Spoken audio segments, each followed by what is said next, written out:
The philosopher Soren Kierkegaard once wrote that the only genuine ideas are the ideas of the shipwrecked. The shipwrecked, he said, will look around for something to which to cling. And that tragic, ruthless glance, absolutely sincere because it is a matter of salvation, will cause them to bring order to the chaos of their lives.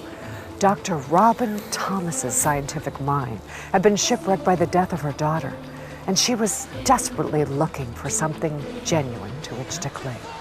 Then after the funeral, when people started to leave, I became suicidal. Actively suicidal, and I'm a psychotherapist, so I know I was beyond the suicide thought as coping.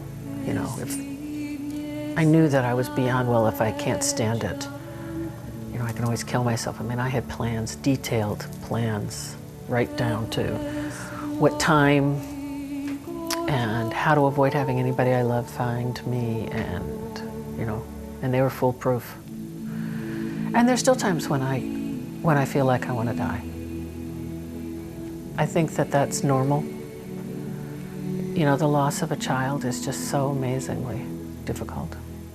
But once she died, I needed to understand what I could of life and death. You know, I mean, I'm a scientist and all that, and I had bought all these books, you know, and I decided that after reading some books that I wanted to experience for myself whether there was another side, whether things were, whether Kat was still around, whether I would ever be with her again, because that's important to me, to know that I'll see her again, be with her again. So I sent the word out. People said, what can I do? And whenever people said, what can I do? I said, I want a medium, find me a medium. I want a medium with good, you know, good credentials. I don't want a wacko. I want a medium. And of course, my scientific friends thought I was wacko just asking for it. And I found Dennis. First time Robin came to see us was about a year ago. When she came in, she was very quiet and very cordial, very nice, but she really was kind of guarded. When I saw her energy, I felt her energy, it was kind of like, well, there's walls. I mean, there's big walls, and I felt lots of hurt coming in, and I didn't know what that meant. So I went to see Dennis, and it was only 8 weeks after Kat had died. And enough came through in that first session that, I mean, I walked away saying, oh my God, that's gotta be true. And I fight that. I mean, you know, I struggle with it.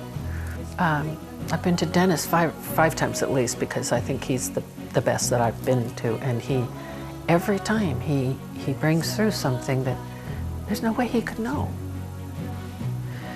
And that first time he brought through a young woman who said, I'm sorry, big time sorry.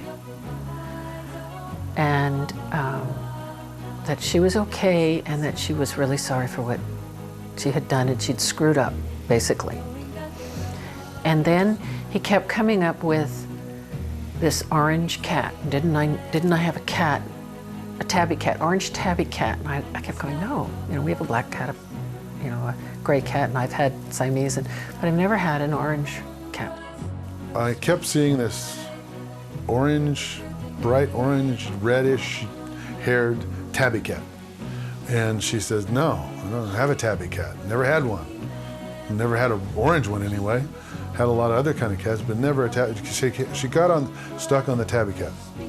And he kept persisting, you know, through the whole session. And finally he said, are you sure you don't know a cat with reddish orange hair? It must have gone on for 5 minutes about this orange cat, and that this girl on the other side wanted her to know about this cat, this orange-haired cat. And when I said, orange, reddish-haired cat, it was like a bulb went on. And I just about flipped, because my daughter Kat has auburn hair, reddish orange hair. And that was, for me, there's no way he could have known that. He didn't know anything about me. And that was the beginning of my sort of belief, you know. And I get enormous comfort from it. One of the things that helped Robin cope with her grief were the message circles conducted by Dennis and Alice. We're about to witness just such a circle in the studio. And for the first time, Robin's daughter Alice, Kat's younger sister, will get a reading from Dennis. So please stay tuned for messages from beyond.